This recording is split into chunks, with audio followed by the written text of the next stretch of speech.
صباح الفل يا صديقي. صباح الخير. عامل ايه النهارده؟ عامل إيه؟ كويس الحمد لله كله تمام. مبسوط انك طالع معايا تاني. احنا خلاص بقى عندنا زي ما بيقولوا رابور كده.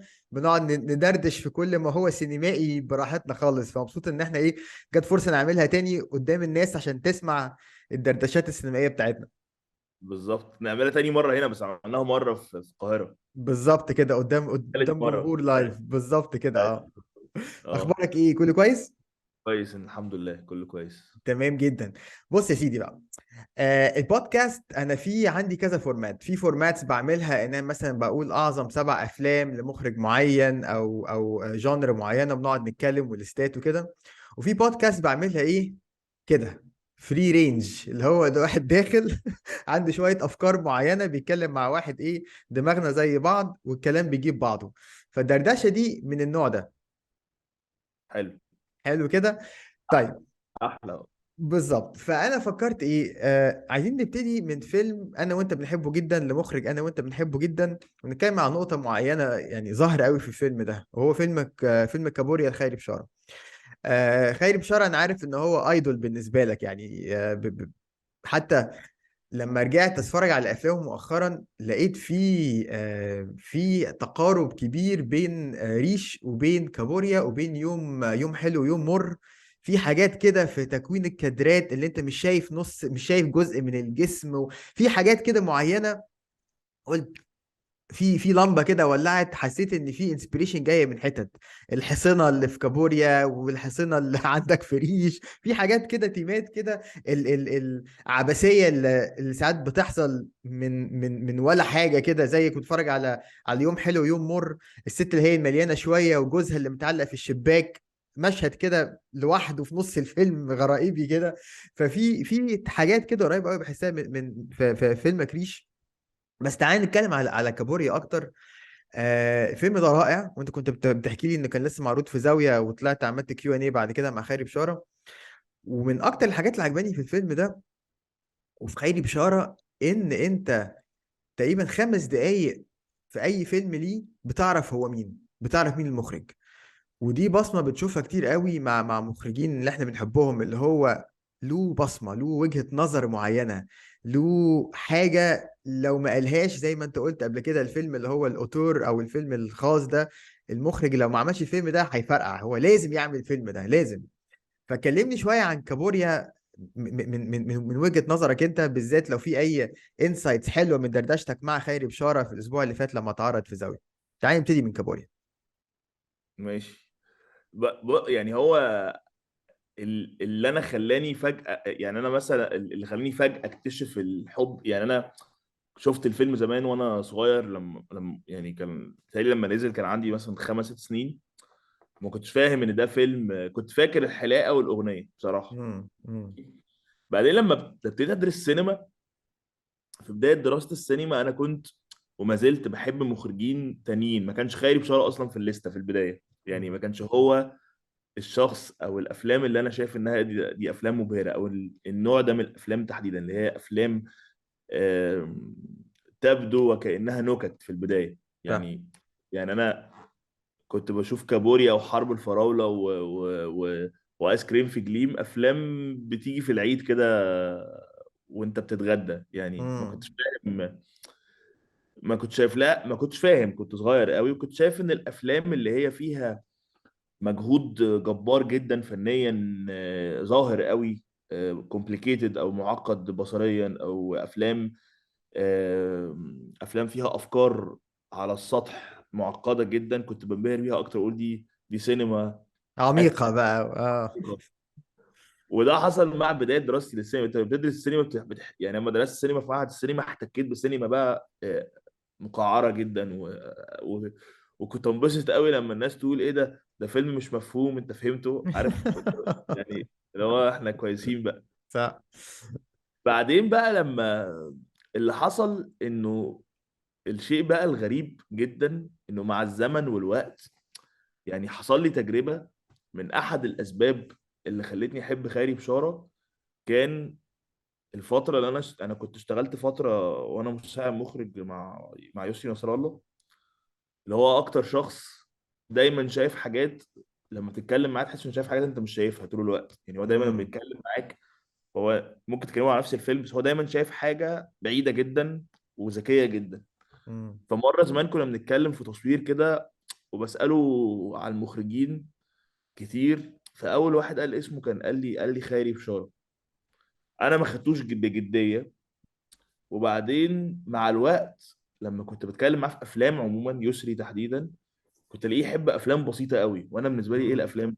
فاهم قصدي؟ امم. مع ان هو اللي عرفني على بريسون مثلا، اللي هو اثر فيا جدا. هو اللي امم. عرفني على آم، طريقه تفكير، آه، آه، اسمها ايه، فلسفيه احيانا او امم. عميقه جدا في السينما.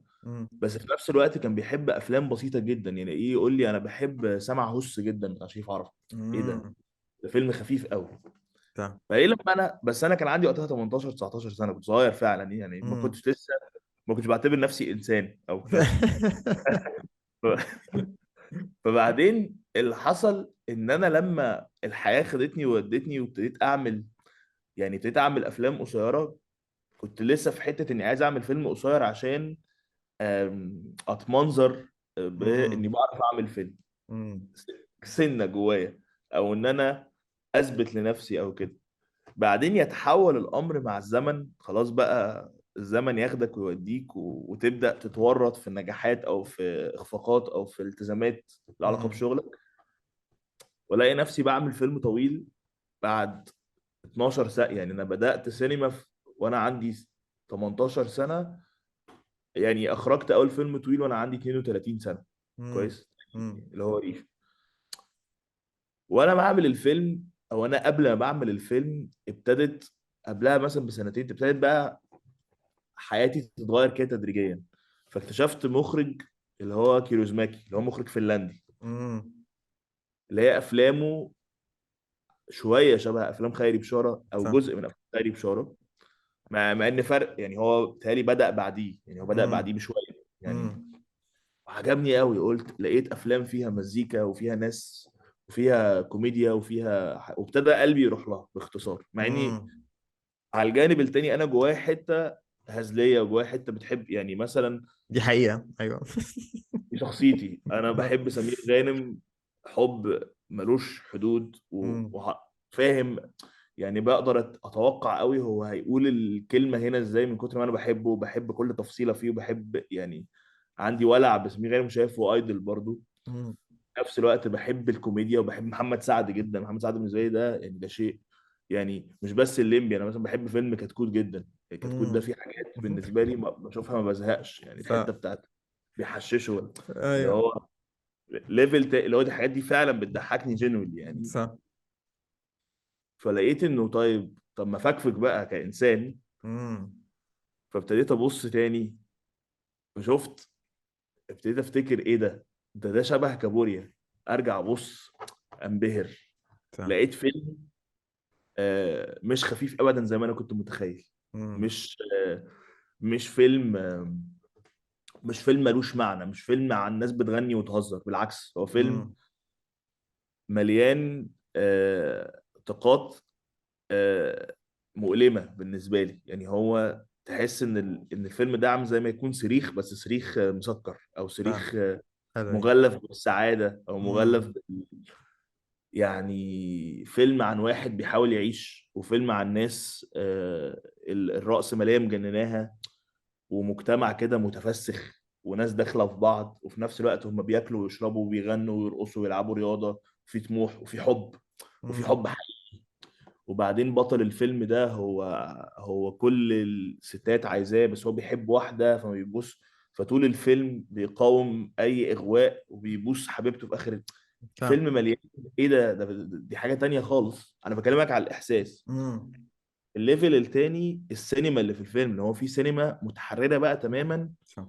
من اي حاجة. هو زي ما انت قلت، في اي لحظة ممكن تشوف اي حاجة كأنها الحياة عاملة كده. يعني امم. انت في الحياة لو انت مثلا راكب مثلا طيارة او راكب اتوبيس، واللي قدامك ضرب اللي قدامه على قفاه وقامت خناقه، ما هتضحك بشكل او باخر، مم. لان هو موقف مش ظريف. بس في حاجات بتضحك في الحياه فاهم. بتبقى مؤلمه، وفي حاجات غصب عننا يعني. انا ساعات ابقى ماشي الاقي حمار مثلا ماشي عكس حمار كده تائه، في والله بجد، فاهم قصدي؟ ممكن تبقى يعني ما اعرفش، ممكن يبقى في حاجات اللي هي شديدة الغرابة بتحصل. يعني انا انا مره مثلا مش هنسى، كنت مره بنصور وجي راجل كده لابس بدله خضراء، وبعدين هو راجل غريب جدا، مم. وعرف واحد من الكرو بتاع التصوير. فاول لما شافوا بعض راح الراجل اللي من الكرو ده جري، فطلع ده عايز منه فلوس. فضحك، واحد لابس بدله خضراء اخضر في اخضر الحاجات دي، وبيجري. وراجل جري صح. جري اللي هو. فالحياه فيها قدر من العبث، بس احنا مش مم. بنهتم بيه، او ساعات بناخده بجديه. مم. لما شفت الفيلم بتاع كابوريا، وقفت عنده نقطه، ان في مخرج اللي هو خيري بشاره، اللي انا كنت بحب له يوم حلو يوم مر جدا، وشايف ان هو فيلم ده بقى الفيلم المظبوط مم. بقى العوامه 70 وطوق الاسوره. شفت ازاي الراجل ده قدر ان هو يتخلى عن الجديه الشديده، صح. ويبعد عن السينما اللي بيتقال عليها انها دي السينما الصح، او السينما مم. اللي بتقول انه لا ده كده، مم. وان يروح يعمل كابوريا بكل التحرر اللي فيه وكل الخفه، اللي هي بان خفه بس مش خفه ابدا، هي خالص. شيء مم. شديد التعقيد. هو مم. ده واحد منغمس جوه مجتمع وشايفه بقلبه وشايفه بحب. يعني هو احلى حاجه في الفيلم انه من اكتر الافلام اللي بهرني في كابوريا حقيقي انه ما بيحكمش على شخصياته مثلا. يعني انت عمرك ما تكره اي شخصيه في الفيلم، صح. حتى الناس حتى اللي رغدة وحسين الإمام والمجموعة دي بالظبط كلها. انت بتحب. يعني حسين الامام في الفيلم انت فعلا بتصدق ان الراجل ده مشكلته انه فلوسه كتير، مش مم. بتاخدها التفاهه. صح. يعني بتصدق، يعني لدرجه ان في سين في الفيلم ده، للي فاكر الفيلم، لما حسن بيحاول يبدا يبهرهم بقى، يعني يبدا الاول هم منبهرين فعلا بيه، بعد كده مم. بيفقدوا الانبهار بيه بيزهقوا. مع الوقت، يزهقوا منه. فهو بيرجع لهم بفكره المصارعه النسائيه دي لما يلاقي يجيب بنات وكده. صح. المشهد بتاع البنات اللي بيضربوا بعض، وبعد كده هو المشهد ده بيتطور قوي، وفي بنتين بيضربوا بعض بجد، فيقعدوا بقى يكملوا ضرب، والمفروض حسن هدهد واحمد زكي بيحاول يحوش بينهم.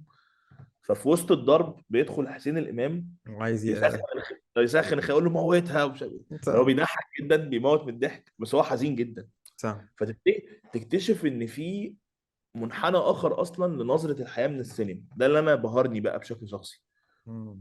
اكتشفت اول درس ان في فرق ما بين اللي احنا بنسميه يعني اكتشفت حاجه بقى نورت في مخي جدا، اللي هي آم، في فرق بين التسليه، كويس انك تتسلى، وفي فرق بين ان انت تشوف حاجه ترفيهيه. مم. اكتشفت الفرق ده ومن غير تنظير. يعني اللي هو التسليه دي انا ممكن اتسلى بانواع، ممكن اتسلى بفيلم اكشن، ممكن اتسلى بفيلم كئيب، ممكن مم. اتسلى بفيلم رومانسي، ممكن اتسلى بفيلم كوميدي، بس يكون فيلم. ويعني ايه فيلم كوميدي او فيلم فيه شيء من الحياه يعني؟ لقيت انه فيلم زي كابوريا، ان انت الشخصيات اللي في الفيلم هي شخصيات حقيقيه، انت عاوزهم ينجحوا، انت مم. بتزعل لفشلهم. انت بتزعل لما عنتر اللي انت ما تعرفوش خالص في الفيلم، اللي هو في المولد، بوظوا عليه اليوم وقال لهم ضيعتوا القرشينات يا ولاد الكلب، الحاجات دي. بالظبط. مع انه فيلم شديد العبث والهزار وكده في مظهره، لكن هو لا، هو في ناس بتحاول تعيش ودي طريقتها، وفي مخرج بيحاول يصرخ مم. في وسط وقت كان محدش فاهم قوي السينما بتاعته، هو الموجة الجديدة كلها، وكانت سينما وقتها غريبة. فهو راح عمل الأغرب والأغرب والأغرب، اللي هو جنان رسمي يعني مم. وقتها، ومحدش فهم برضو. يعني تكتشف ان هو لما راح عمل كابوريا هو عمل الاغرب من اللي كان بيتقال عليه وقتها. يعني كان صح. بيتقال وقتها على السينما اللي هي السينما بتاعت خيري بشاره ومحمد خان وعاطف الطيب وداوود عبد السيد. ولاني انا مش بلاقي ان الاربعه شبه بعض خالص بصراحه. نهائي هم كانوا نهائي. شبه بعض خالص يعني. كل واحد يعني و- اكثرهم في رايي، ولا في اكثرهم مواضيعهم، ولا في اسلوبهم، ولا في شخصياتهم، ولا في اي حاجه. ولا اي حاجه، ولا في التون بتاعهم، ولا في طريقه. يعني انا بشوف انه مثلا كان عاطف الطيب صدامي اكتر واحد فيهم، محمد امم. خان كان شاعري جدا انا بقول ايه، سينما شاعريه، شاعريه سينما صح. مظبوطه يعني. امم. وخيري بشاره كان خفيف، رغم بالظبط. يعني يوم حلو يوم مر فيلم قاسي بس هو خفيف من جواه. امم. وداود عبد السيد هو طول عمره نفس السينما يعني عنده السينما بتاعته قوي يعني. بس امم. انا عايز اقول لك على اللي انا بقى ربطت ده بحاجه، بقول لك لما على موضوع الفرق بين موضوع التسلية التسليه والترفيه. اه ربطت ده بفيلم الليمبي، اللي هو جزء من تكويني. انا ما اقدرش يعني ما اقدرش انكر ان انا في افلام كده شفتها، منهم الليمبي ومنهم الناظر ومنهم همام في امستردام مثلا، اللي هو طبعا. برضو في نقطة دي. طبعا. سعيد حامد في جزء كبير بقى عندي. امم. اللي هو كان بيحصل في الوقت اللي انا تكويني بيتكون، وفي نفس الوقت ده انا منبهر بشادي عبد السلام الموميا، ومنبهر قوي بيوسف شاهين، ومنبهر امم. والله، ومنبهر بأسامة فوزي، ومنبهر بريسون. بس انا حابب هتجنن، فمش فاهم في امم. ايه. صح. بتحاول تلاقي وحافظ. صوتك اللي هو يعني بتحاول تكتشف صوتك انت somehow في وسط اه كل الاصوات التانية دي. لا، وبتحاول انت شايف يعني. هقول لك على حاجه، هو ما ينفعش تقول وانت سينمائي وانت بتدرس بقى سينما وبتعمل افلام كده، ان فيلم ان مثلا بتحب قوي الناظر، او بتحب الليمبي، او فاهم، مش هينفع يعني. امم. المفروض يعني كان وقتها كده. امم. فتكتشف لا، هو في حاجه في الافلام دي لازم نقف عندها، في حاجه كبيره. وما هماش واخدين الصبغه بتاعت افلام فطين عبد الوهاب. فطين عبد صح. الوهاب واخد احترام، واخد كده اللي هو الراجل ده في حتة ليه. لوحده بيلعب في الكوميدي، بس كوميدي بأصول مدرسة كوميدي. معينة. امم. ليه بقى ده مش كوميدي؟ ليه امم. ده احنا مش بنقول كوميدي، في حين لما تبص على الافلام لا، انت بتشوف فيلم الليمبي آه، او شخصيه، انت عايز الليمبي ينجح، انت بتزعل لما نعيم يجبره او عايز منه فلوسه، صح. بتزعل لما مشروع العجل بتاعه هو وفرنسا يبوظ، عايزه يتجوز نوسة، صح. عايزه ينجح. انت بتفرح في اخر الفيلم وهو بيعلم ابنه في لو شوت صغير قوي، بيقول له بيبا واخا وايه فاهم. صح. بتحب. لا، يبقى ده فيلم مسك كإنسان في شخصية المخرج خدها بجدية، بس امم. الأسلوب اللي حكاها بيه هزلي. امم. ده مش معناه إنه فيلم تافه، ده معناه إنه هو صح. فيلم كوميدي متحرر بيحب الحياة. امم. ولا ركيك، ولا يعني أنا شايف هو نسبي في رأيي أنا، ولا ركيك ولا فيلم منحط ولا فيلم حلو. امم. فيلم. وتشوف بقى بعد كده وتشوف بقى النوع ده من كوميديا محمد سعد. لا، دي موهبة كبيرة، امم. والزمن هو مر. مفيش حد زيه لسه، هو لسه محمد سعد، هو لسه الليمبي، ولسه عوكل، لسه عنده الحته اللي هي بتاعته هو، اللي انت مش عارف يعني، حتى لما بيعمل اعلان ويعمل حركه بتبتسم يعني، هو عنده حاجه. صح. على الجانب التاني تبص على الناظر، لو فيلم بقى انا من اكتر الافلام الكوميديه، انا رايي ان هو من يعني التوب 3 بالنسبه لي في الافلام بتاعتنا الكوميدي في انجليزي. التاريخ. امم. مش معقول. لا لا، مش رهيب معقول لانه في كل حاجة، رهيب. في البناء الدرامي بتاعه، في الشخصيات. كنت عملت حلقة سينماتولوجي بوري ازاي ده هي قصة الأساطير، قصة الهيروز جيرني، رحلة البطل من خلال الناظر. طبعا. والإخراج بتاع شريف عرف عامل ازاي. وفعلا الناس متخيلة ان البساطة سهلة، لا، انك توري حاجة ببساطة. بالظبط. ما تحسش اصلا انها اتعملت، دي صعبة يعني. الاسهل ان انت تكلكع الدنيا يعني عارف، بس زي بالظبط بالظبط اللي كده يعني بيكتب انت. مقال ولا حاجة، اللي يكتبه في نص صفحة اصعب من اللي تكتب مقال 3 صفحات. فاهم؟ بالظبط يعني انا هقول لك على حاجه، هو بالظبط انت جبت النقطه الاساسيه، ان هو مثلا لما ابص على الفيلم ده اللي هو من تجليات افلام شريف عرفة.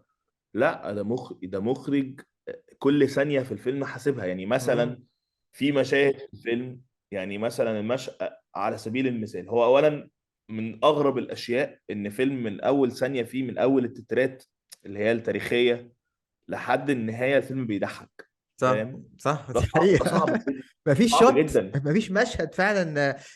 مفيش مشهد اللي هو بيسموه اكسبوزيشن وخلاص، يعني مفيش مشهد مجرد محطوط عشان يحكي لك الحدوته او يديك باك جراوند. لا، هو كل مشهد اولا بيزق الاحداث لقدام، ثانيا بيبرز لك بالظبط. الشخصيات عامله ازاي، ثالثا بيضحك. يعني مفيش مشهد غير كده فعلا. بيضحك. بيضحك بجد، وبيضحك كل مره اتفرج عليه. يعني انت اه مثلا ده حتى مشاهد انا بفتكره بس بضحك والله، واحنا بنتكلم عليه دلوقتي بفتكر ايوه يعني الفرح. يلا يلا بضحك. الفرح. لا افتكر مثلا اللقطه اللقطه يعني في مثلا في حته في الفيلم قد كده بتاعت في البدايه خالص، لما لما عاطف بيظهر اول ظهور اه ايوه ايوه، هو لعاطف، بيعدي الشارع. اللي هو هو بيعدي الشارع اللي هو بالقصب. يا حمار يا متخلف بالقصب. ايوه. وبعدين بيكمل المشهد بتاع ابوه اللي هو محمد يوسف وهو بيتكهرب وهو علاء ولي الدين يعني النوع ده في شيء فيجنري وقتها يعني. بس أمم. آه، الاهم بقى انك تبص، يعني مثلا في مشهد مشهور قوي بتاع فيلم فلوس المجاميع، اللي هو بتاع 150 الف جنيه تباشير ملون في السنه. المشهد ده مسخرة ده. المشهد ده مثلا، المشهد ده بس المشهد ده اخراجيا معمول وان شوت، وان شوت امم طويل. هو قرر يعني هو المخرج فاهم ان ده مشهد لازم يبقى مسرحي بذكاء. هحط امم الكاميرا، الطاقه بين الممثلين هي الفاليو، مش هعقد.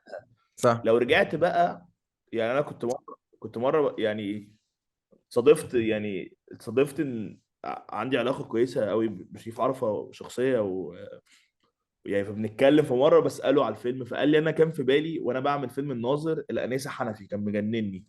فرحت امم فاتح الانسه حنفي وبص، لقيت فهمت بقى، لان الانسه حنفي كان فيه نفس التكنيك بس بطريقه امم تانية. امم اكتشف مع الوقت زي ما انت قلت ان البساطه اصعب بكتير من التعقيد، بكتير. امم و... وانها تعيش اصعب من التعقيد. ما التعقيد صح سهل ان الناس صح. هتفضل تقضي الكلكعه لا مش عارف ايه. بس البساطه هتقعد تتهزق شويه في الاول وتتظلم ف ودي افلام كتير، مش بس الافلام دي. يعني انت يعني مثلا انا يعني مثلا لو هنرجع تاني لو هنرجع بقى لكابوريا، او ليه انا انبهرت بيه. انا عاجبني ان احنا على أه... فكرة بقول عاجبني لك بس للناس اللي بتسمعنا، عاجبني ان احنا فعلا لقينا خط واصل من كابوريا للليمبي مم. للناظر، ولقينا تيمة معينة حددناها. عارف احنا قبل ما نتكلم قلنا عايزين نفضفض مع بعض، فلقينا الخط. سوري كمل اهو. ايوه. لا وعايز اقول لك على حاجه مهمه قوي. انا بصراحه جزء كبير يعني انا بقى في شيء، ودي بتالي حاجه مهمه قوي للناس، يعني لزمايلي بقى في السينما عموما، انه انت بعد ما بتحقق احد طموحاتك الاساسيه، او تثبت لنفسك ان او انت تعمل فيلم او تحب كده، انت بتفك شويه امم كانسان. انا بعد الوقت والزمن والتجارب، يعني انا بقيت اشتغل مخرج خلاص بقالي سنين. بقيت امم عملت فيلم وشغلانتي وبشتغل، يعني بمارس المهنه بشكل احترافي. امم أه ما اعرفش، هو حصل لي حاجه مع الزمن، وتحديدا مع بعد ما خلصت بعد ما فيلم ريش اتعمل مش اتعرض. يعني العرض امم ده جزء تاني. بس بعد ما خلصته امم آم، انا حسيت ان انا شفت الحياه من منظور تاني. انا حسيت ان انا امم يعني بقيت خفيف، اللي هو حقيقي خرجت اللي جوايا، امم وابتديت ابص على الافلام بطريقه آه اني عايز احس الاحاسيس اللي انا بحسها وانا بشتغل كمخرج. عارف، انا بحس احاسيس حلوه لما باجي اعمل فيلم، بقيت امم احسها لما اشوف كابوريا، وانبهر جدا بمشهد بسيط جدا. انه مثلا حسن هدهد قاعد مع يعني هم في مشهد في المطعم الصيني لما بيقول له لو اه معاك فلوس كتير ايوه تعمل ايوه. ايه. في حاجه حلوه قوي في المشهد ده، سوري معلش اقطع كلامك، ان اوت اوف نو ايوه وير كده في اتنين بنات صينيات قاعدين وفجاه يبتدوا يغنوا استنى كده الصين. لوحدها اه يعني. هقول لك حاجه بقى عشان تعرف بقى، ودي اكتر حاجه، ودي نقطه مهمه بقى، هي اللي بالنسبه لي بقى بتلخص كل حلاوه علاقه الواحد بالسينما. ان امم انا هنروح لنقطه بتاعت ال نقطه العلاقه اللي بين التأثير الكبير اللي من الفيلم ده، فيلم كابوريا وفيلم ريش. امم وده بقى شيء، وده فعلا ده اللي حصل. انا قبل ما اعمل الفيلم، يعني قبل ما اصور، قبل ما اشتغل، ما بشوفش افلام خالص، باخد بريك طويل قوي. مم. كويس، ما بشوفش افلام. قبل ما بنفذ فيلم يعني باخد بريك من فرجة الافلام وكده. وما كنتش شفت كابوريا بشكل كامل قبل تصوير الفيلم بسنين، يعني بقالي كتير قوي ما شفتوش، بس هو من ضمن مم. افلامي المفضله اللي فاكرها. مم. كويس. بعدين انا شغال، وانا شغال فيلمي شغال تماما من الذاكره، يعني انا قاعد قافل على نفسي مم. حقيقي. بطلع اللي في دماغي بمنتهى مم. الصدق، انا وبراهن بقى اللي هو، مش براهن على نجاح وفشل، أنا مش براهن على ولا براهن على صدق ولا ولا حلو ووحش. براهن على هو ده اللي انا حاسه وهطلعه. كان بالنسبه لي الشطاره ان انا مم. ضميري بيقول لي ايوه هو ده اللي انت حسيته، طلعه. فاهم من كويس. غير من غير اي نعم. امبريشنز، من غير اي امبريشنز او انطباعات تانية من اي حاجة تانية، عايز تبقى الصوت خالص يعني من جواك. الحاجه الوحيده اللي كنت برجع لها من حين لاخر ما كانش، كان فيلم واحد اللي هو ماني بتاع بريسون. كويس. مم. اللي هو بالنسبه لي ده من الافلام القليله قوي اللي علاقتي بيها ما اتغيرتش على مدار السنين. يعني في اشمعنى افلام اشمعنى ده لان فيلم حلو جدا، في بريسون للناس اللي يعني طبعا نرشح جدا افلام بريسون، موشات وبيك بوكيت وكل افلامه في حاجه، حتى في فيديو اسي معمول حلو قوي اسمه هاندز، بريسونز هاندز، اللي ايوه هو ازاي اه بيوري الايدين، وان ممكن تحكي مشاعر ما ينفعش تقولها في حوار، مجرد من الايدين بتلمس ايدين ازاي، او ايوه. بتتحط فين، او بتوري ايه في الكادر، مش في الكادر، وده برضو واضح قوي في ريش. سوري كمل اه. هقول لك اشمعنى بريسون، لانه بريسون بالنسبه لي، عارف هو آم، انا عرفته. هقول لك ايه اللي حصل. هو وانت تخيل القصه دي بحلاوتها كده. انا مم. انا كنت عندي 18 سنه وشويه. كويس. بحب السينما جدا، بس اتصدمت بواقع السينما كدراسة وكمهنة. فاهم. مم. مم. بحبها كطالب في المدرسة. مم. بعدين بقيت طالب في يعني دخلت معهد السينما اللي هو كان بالنسبة لي شيء هلامي لازم أعمله. ده كان مم. هدف حياتي. دخلت مم. المعهد لقيت الموضوع، مم. لا، دي مواد معقدة جدا ودراسة معقدة جدا. وبعدين بقى بيدرس لي سمير سيف، مم. وبيدرس لي توفيق صالح، وبيدرس لي علي مم. غطاسان. وبعدين فابتديت بقى ايه، الموضوع كبر قوي. وبيدرس لي كرم في مم. صبان الله يرحمه. مم. انا ما كنتش فاهم حاجه خالص، يعني مم. كان عقلي حقيقي مش قادر يستوعب الكلام اللي بيتقال. ما كنتش مم. فاهم حقيقي. و آه، اتصادفت ان انا عرفت ابقى انزل مساعد تدريب في اخر فيلم ليوسف شاهين، اللي هو فبشوف اللي هو هي فاضل يوسف شاهين مم. انسان كمان. وكان بيتكلم معايا، يعني اتكلم معايا مرتين ثلاثه، اللي هو ده حدث. ما هو في بقى، هو بقى في مليون بني ادم انسات، صح. فانت هو يتكلم معاك ده مصلحه يعني. مم. بس انا مش فاهم ايه الشغلانه دي، ومش مم. حاببها، ومش قادر اتعامل مع دراستها واتعامل مع مواجهه ان في طلاب زيي بيدرسوا سينما. عقولهم بالنسبه لي كلهم كانوا اكبر مني شويه ما عدا قليلين. مم. أم، في وسط ده كله انا ايه، خدت قرار انفعالي. قلت خلاص، انا مش هكمل. كويس. مم. وده كان في اول سنه، اخر يعني بعد اول سنه دراسه. مم. شاء القدر ان انا عرفت اللي قدر يرجعني لده. كانت صدفه ان انا اتعرفت على يوسف نصر الله، اللي هو وبالصدفه كمان طلع ساكن في العماره اللي جنبي، وانا ما كنتش اعرف، ما كنتش واخد بالي يا. يعني. مم. فشاف افلامي اللي هي في التدريبات في المعهد سنه اولى وثانيه. وبعدين لقيته بيقول لي، يعني كلمني وهو ما يعرفنيش، انا بالنسبه له صغير قوي، كلمني مم. ساعه اوف. اه والله، قال لي انت مخرج موهوب جدا وهتبقى مخرج كبير، تعال اشتغل معانا. باختصار يعني. جميل. انا ما كنتش فاهم. انا ما كنتش فاهم. مم. فكان جزء من التكوين بقى القعدات اللي بقعدها معاه بشكل شخصي كتير، لان هو صح. جاري، هو في الشقه في العماره اللي جنبي، في كل شويه انزل اقعد معاه. مم. خلاص مم. بقينا اصحاب. صح. وبقيت بشتغل معاه. ودخلت العالم بتاعه، اللي هو كان وقتها هو كان عمل فيلم جنينة الاسماك اللي هو كان باهرني. مم. كان جنينة الاسماك باهرني وقتها لاختلافه. ما كنتش فاهمه قوي، بس مم. منبهر بالاغنيه الراب. منبهر بنوع حوار، لان انا ان الفيلم بيتكلم على الخوف، وانا دايما شخص خايف وحاجات. فكنت ايه ده، دي سينما. مم. فلما بتروح يعني في مكتب يسري فيه بوستر كبير قوي الفيلم لارجون، بوستر اصلي، بوستر مم. حلو قوي بتاع آه، بتاع فلوس كده، اللي هي طالع منها لسان مم. لسان اقعد اقول له ايه ده، يقول لي ده لارجون، ده بريسون، ده مخرج لازم تتفرج عليه، ده مخرج وابتدى يحكي لي على فيلم مان اسكيبد، مش لارجون. قال لي في فيلم اسمه مان اسكيبد عن واحد بيهرب من زنزانه في وقت النازيه بمعلقه. مم.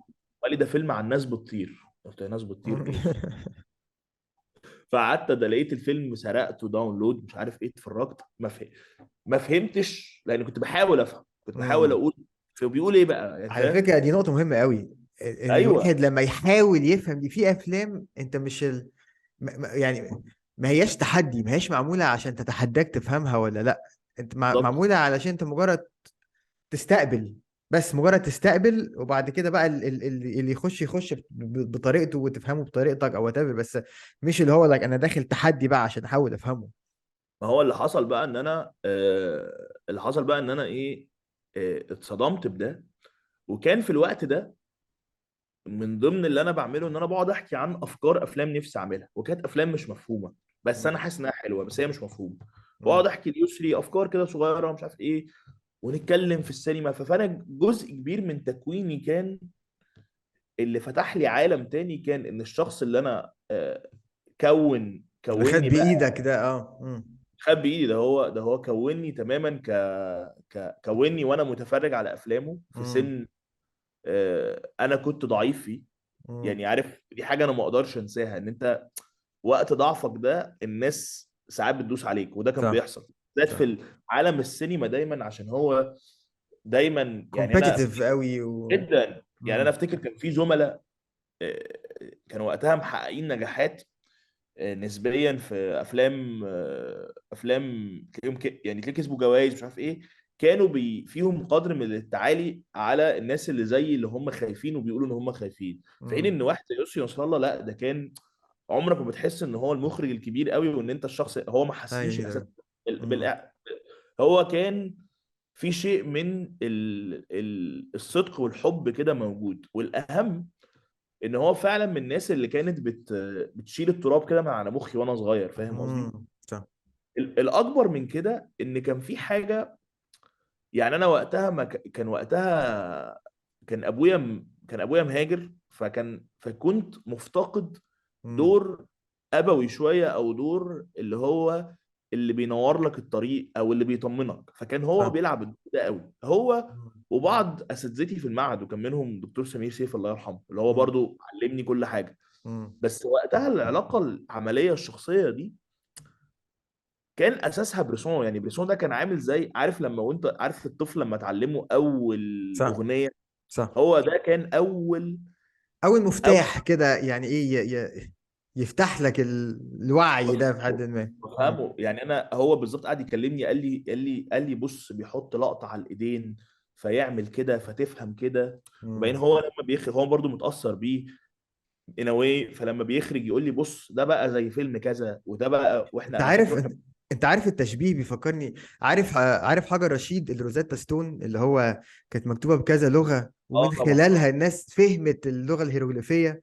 في اه افلام بالظبط. بتبقى كده فعلا، انت هي دي ده حجر رشيد بتاعك، ان انت ايه، تفهم اللغة الجديدة اللي هي لغة السينما. فعلا في افلام بالظبط. ومخرجين عن الناس معينة تبقى هو ده، فواضح ان البرسون بالنسبة لك كان هو ده المفتاح لا اللي فيه. والموضوع عامل زي، والله بجد هو عامل زي هو العلاقه يعني مع تحديدا مع بريسون.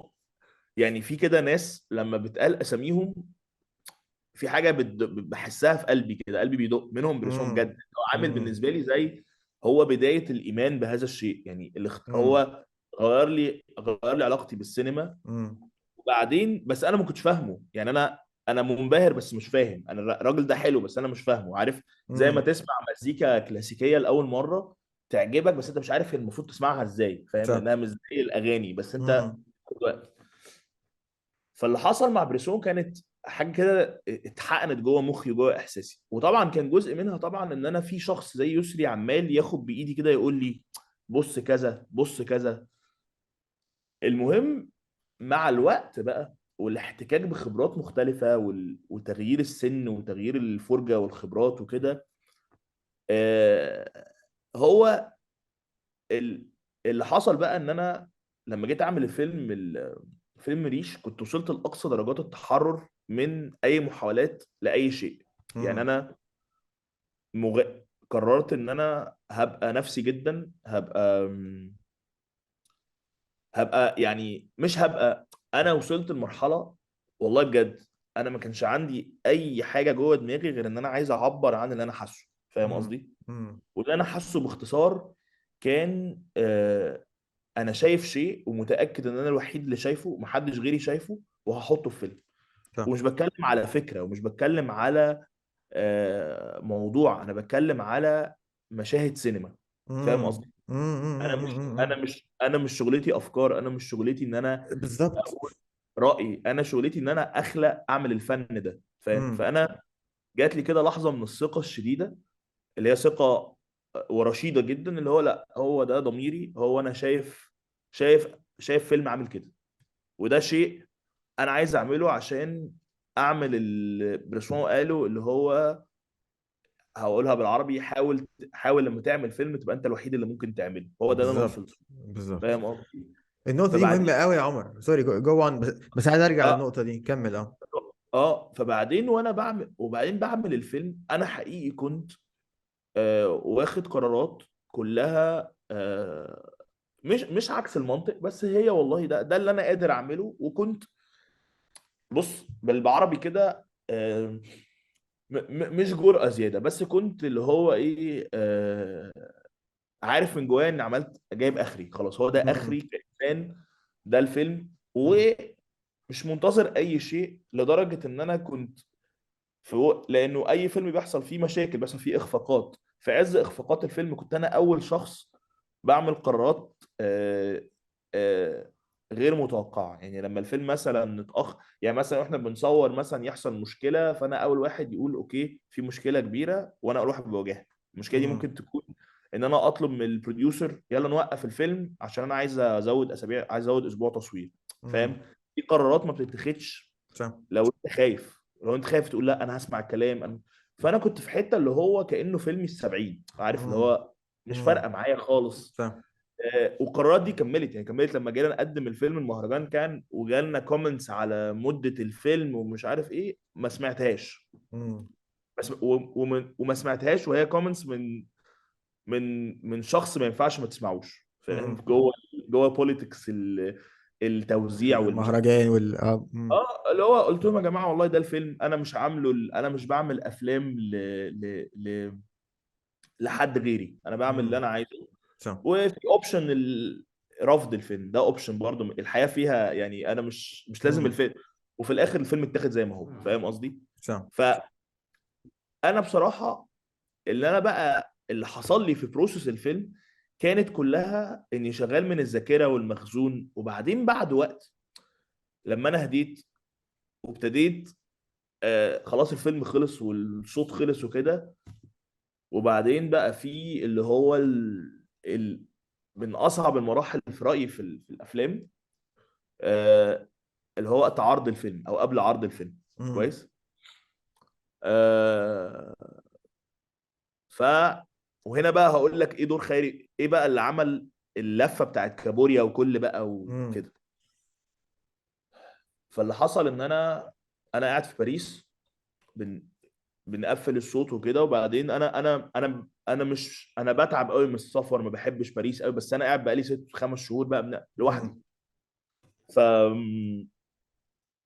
وتم اعلان ان الفيلم داخل المهرجان وابتدينا مرحله البريس العنيفه وكده. انا بس هقول حاجه سريعه عن مهرجانات السينما يعني مهرجان زي كان او المهرجانات الكبيره دي. المهرجانات دي ما هياش كرنفال، هي شيء امم. اساسي، هي عرض. صح. يعني هي بتبقى الشراره الاولى لتوزيع الفيلم والافلام بتتاخد بجديه شديده مش والفيلم بيبان. فسحة يعني، ما هياش فسحة لا وصور شغل، وخلاص، في شغل لا لا، بيحصل اه. شغل حقيقي، والشغل هو شغل واللي هو بيسموه كامبيننج، اللي هو انت حملات زي معينة كاس العالم. علشان اه بالظبط اه. هو كاس العالم بس بتاع، يعني هو مهرجان كان هو كاس العالم بتاع السنة يعني احد كؤوس بس مش ما هياش منافسه رياضيه، يعني مش لازم، امم. مش احسن فرقه اللي بتكسب، هي كل الافلام كويسه بغض النظر صح. مين كسب لا. بس فكره ان الافلام بتروح المهرجان عشان تتسوق وعشان تتعرض وعشان في جمهور حقيقي بيجي يقطع تذاكر ويتفرج، فانت امم. هي بروسس في جزء منها كبير جدا ليه علاقه بمصير الفيلم ده انتاجيا، وجزء من ده هو آم، ان انت كمخرج لازم تصطدم بالصحافه والاعلام. الصدام صح. اقصد ان انت تخرج من ان انت كنت بتعمل مونتاج وقافل الفيلم لوحدك لفجاه ان الفيلم خلاص هيتعرض، فبقى في مئات الاشخاص عارفين عنك وعن فيلمك ولازم تبدا تتكلم. وهنا امم. بقى جت الشراره بتاعت ايه ده كابوريا. اللي حصل ان انا قافل بقالي سنين ما بشوفش قوي افلام بعد الا بس ماني من وقت للتاني، او افتكر مشهد من فيلم مثلا بعينه او حاجه. وانا بحب اعمل كده، انا بحب في افلامي ان انا اقلد افلامي اللي هم يعني هم ثلاثه حتى الان بس هم، امم. انا بحب اقلد مخرجين بحبهم وبقول ده، يعني انا بحس ان دي شطاره وبحس ان دي، امم. عارف لما تبقى عايز تقول لحد انا بحبك فبتقولها له بطريقتك، فانا بعمل صح. كده، انا عايز فالمهم اما اول شراره جت ان انا بتسال سؤال ده اول انترفيو اتعمل مع الفيلم، انترفيو كبير، فبتسال مين المخرجين اللي اثروا فيك كويس. امم. والانترفيو ده كان جاي لي اسئله مكتوبه على الايميل، هو ده كان ده الويب سايت بتاع مهرجان كان. فببص كده لقيت نفسي، وده في لحظه تجلي كده، شفت قدامي كده يعني مثلا 15 سنه بيجروا قدامي كده. ايه ده فيلم كابوريا، هو فيلم ريش، وانا كان بقالي سنين ما شفتش كابوريا واو. كويس. امم. هو ده اكتشفت انا بقى ايه ده خيري بشاره. وابتديت صح. اكتب عن حبي لخيري بشاره وهم مش عارفينه، فاهم؟ هم امم. عارفين، ناس عارفين مثلا صلاح ابو سيف، عارفين يوسف يوسف، شاهين اللي هي اللي عارفين يوسف ان شاء الله، عارفين شويه الجيل الجديد، عارفين دياب، صح. امم. مش عارفين ده. صح. لقيت نفسي بكتب شريف عرفة وسامع هس امم. ويا مهلبيه. ايه ده، افتكرت ده وافتكرت المخزون الغريب. وبعدين بيتسرب اكتشفت، جوه الواحد زي ما يكون انت بتشربه وبتنساه، ويبقى بيبقى جزء منك، انت ماشي بيه يعني، مش غصب عنك. امم. وبقيت ابص ايه ده زي فيلم ريش، ايه ده في مشهد في الفيلم الراجل بيروح ياخد يطلب فلوسه من الست زي نعيم بتاع الليمبي. ايه ده دي الافلام اللي بحبها. امم. طب ايه ده الكوميديا في الفيلم هي كوميديا سمير غانم، اللي هو سمير غانم اللي كان يعني اللي بيضحك، اللي مخلي سمير غانم اوت ستاندنج في الكوميديا بتاعته، ان ولا مره بيهزر وهو بيهزر، يعني هو بيهزر امم. بيعملها بجديه فانت بتضحك من جدا. النوع. صح. بالظبط. لارج في لو نفسه، لارج في نفسه كده، والتهريجه بتطلع. بتطلع بجد يعني يا رب صح. ولد ده، في مشهد في يا رب ولد بتاع لما كريمه مختار بتتاخر على البيت وهم بيعملوا تحقيق كده في البيت فسمير وكان لابس الطاقية الحمراء، ايوه. هو لابس الطاقيه بس كل حاجه تانية بيعملها بجديه وبيتهم فريد شوقي ده، يعني ده تمثيل. التمثيل ده بيتمثل بجديه دلوقتي على انه تمثيل جد بس هو كان بيهزر، فاهم؟ بالظبط، دي مصيبة. هو اكتشفت بقى. وطبعا هو كان في حته جوايا انا بجاوب اللي هو انا مش عايز اقول للست الصحفيه اللي هي غربيه، مش عايز اقول لها بقى بريسون، يعني مش عايز اقول لها انا برضو جاي من عندكم، لا انا مش دي امم. الحقيقه. هو صح. انا جاي من ست، وانا جوايا الحته دي قوي ان انا برضو في حته كده، لا هي ده اللي انا اثر فيا، فابتديت صح. اقول بقى وما اتكسفش لا امم. انا كابوريا هو اللي اثر فيا والله برافو وفيلم عليك. لا ودي الحقيقه. وبعدين خيري امم. بشاره، بعد سوري بعدين شريف عرفه، وبعدين ايه ده في بقى جنه الشياطين ده. المهم ايه، الله، حلو قوي. اللي حصل بقى انه الفيلم بقى اتعرض وابتدى بقى ياخد مصيره ومش عارف ايه، وانا خلاص يعني عدى وقت وكل ما الوقت بيعدي، يعني انا اللي حصل بقى وده الغريب في الامر والله صدقني ده اللي حصل. بعدها الفيلم اتعرض وبعدين خدنا فيلم كسب الجائزه دي والموضوع كبر قوي ومش عارف ايه، وبعدين لقيت خيري بشاره، احنا ما كانش في بينا معرفه واضحه، يعني كنا نعرف بعض خفيف، لقيته كاتب عن مبسوط قوي بنجاح الفيلم واحنا ما نعرفش بعض، فرحت بعت له انا مسج، جبت امم. رقمه وبعت له مسج على الواتساب امم. وقلت له كل اللي جوايا بقى، قلت له بص امم. يعني مش فاهم انا بقى اكتشفت ايه واتعلمت ايه. وبعدين برضو قلت، وبعدين راجع وانا راجع قابلته في المطار صدفه في مطار شارل دي جول، اغرب صدفه، هو جاي من امريكا وانا النفس الطياره. وبعدين بقينا فجأة اصحاب جدا، بس الاهم هو ان انا امنت بيه. هو في شيء روحاني كده في الفكرة دي، ان انت بنلاقي بعض كده. بس الاهم ان انا في عز ما انا رحت عملت، ان انا عملت الشيء اللي انا كنت بحلم بيه وانا صغير، ان انا عملت الفيلم اللي يروح مهرجانات، اللي انا حاجه نفسي فيه. انا بحب ده. امم. انا طول انا دي الافلام اللي انا بحبها، ودي الافلام اللي انا بعرف اعملها، او من احد الافلام اللي بعرف اعملها. ودي قناعاتي في السينما، في الفن ده، ان انا بحب السينما الفنيه. انا شايف انها دي حاجه مهمه لبقائي كانسان. انا بتكلم عليا. امم. فلما اوصل لده، ولما اوصل لده كمان بان انا كمان فهمت قيمه بقى كل الافلام التانية دي اللي احنا ما كناش مدينها كل الاهميه دي، صح. خلاص انا بقيت موجود بمخي وبتفكيري هنا. بقى انا فرحت، قلت خلاص انا بقيت امم. انسان موجود، انا بقى ليا وجهة نظر، انا بقى صح. ليا قناعات. صح. فبعدين تبص تكتشف ايه. روح بقى بعد الوقت ده كله بص على، اتفرج على الافلام دي تاني. فاتفرجت على الافلام دي تاني بعد ما انا بقى مخي خلص من فيلمي الاولاني، وبعد ما انا اثبتت حاجات كتير، وبعد ما العالم اعتبرني ان انا بقيت مخرج خلاص. يعني وصلت امم. الحته اللي هي فوق مستوى توقعاتي بمراحل ومراحل. امم. مش بس عشان بتاخد جايزة او لا، او فيلم عشان آه، ديناميكية ديناميكية علاقة شغلي بالحياة. ان انا لقيت ان امم. بتعمل شغل الناس بتهتم بيه وبتشوفه وتكتب عنه صح. وتتأثر بيه. ده معناه بالنسبة لي ده شيء يخليك تكمل، او تخليك ده امم. شيء يبسطني. صح. في عز ده كله رحت بقى شفت الافلام اللي انا قعدت اكتشفها. فببص على فيلم كابوريا، اترعبت. قلت ده فيلم شديد الصعوبة، شديد الصعوبة، شديد امم. التعقيد انك امم. تعمله بالصدق ده. وبعدين يمر الوقت واحضر قريب خالص عرض في السينما، الاقي بزاوية. ناس بتسقف في زاوية، نسخة مرممة، ناس بتسقف وتغني مع الفيلم، امم. بيغنوا مع الفيلم، بيسقفوا في المشاهد، صح. بيسقفوا في مشاهد الضرب. مش معقول. في حين امم. ان الفيلم لما اتعرض الناس السينمائيين بنسبه كبيره منهم يعني كانوا رافضين الفيلم. وده كلام، امم. وده اللي الناس عارفاه يعني، وهاجموا الفيلم ومش عارف ايه.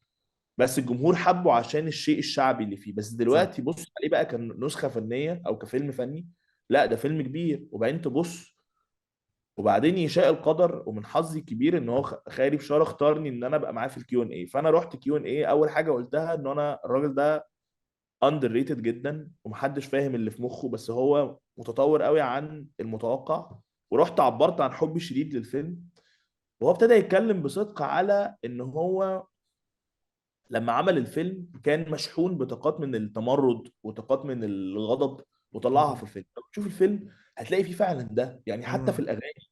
صح. فقال مثلا انا لما بخلي الناس كلها ترقص على حلبة المصارعة، لما الاقي مثلا انه شفيق جلال مش عارف يغني يقول ايه، لما اخلي حسين الامام يلحن المنيو ويغنوا اغنيه، في اغنيه اسمها شطه في الفيلم دي حلوه قوي في رهيبة الفيلم. الأغنية دي، الأغنية لازانيا مش عارف كلها رهيبة.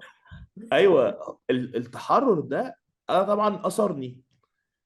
فتكتشف انه لا، هو في مشكله لها علاقه بايه، انه النظره المسبقه عن الفن، ان انت لازم تشوف الفن زي ما الكتاب بيقول. لا مش حقيقي. انت ممكن تشوف الفن ده طالما هو صادق، وطالما انت حاسس ان هو صادق خلاص يبقى فن، خلاص هو صح. موجود. مش صح. محتاجين زي زي ما ويجز موجود دلوقتي. امم. لا يمكن تنكر حلاوه اغاني كتير من اغاني. انا يعني انا مش معقول يعني، فاهم؟ هو فن انا امم. بشوف. صح. فانا الخلاصه النهائيه ان انا بقيت بقى لقيت نفسي بكتب، وانا بحب اكتب كتير عن افكاري، وبعد ساعات امم. بتكلم معاك برضو في الحاجات دي. قلت لا، طب ما تيجي بقى بص كده. لقيت انه في فيلم اسمه رشة جريئة. قعدت امم. ابص، يا نهار اسود، ايه ده؟ ايه الراجل ده؟ فتبص سعيد حامد، اللي هو ما حدش واخده جد خالص، ما سعيد حدش واخد. حامد يعني سعيد في جامعة أمريكية، يعني همام في أمستردام، يعني مش ممكن. ده حب في ثلاجة، يا حب في ثلاجة ده فيلم. اوف. تعالى فخراني.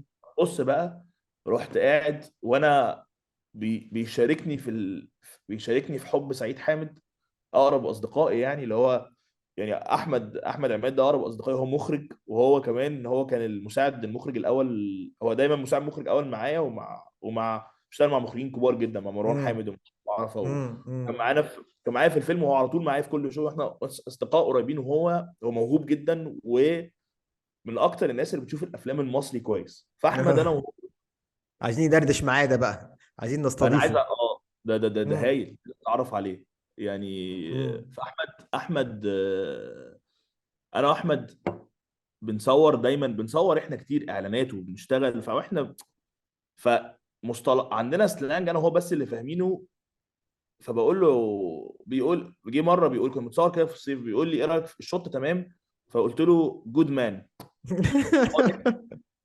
جود مان دي كلمه قالها محمد هنيدي في فيلم همام في امستردام في بالظبط. مشهد البار، لما ادريانو ضرب له الناس فقال له جود مان في وسط الخناقه، فهو ضحك.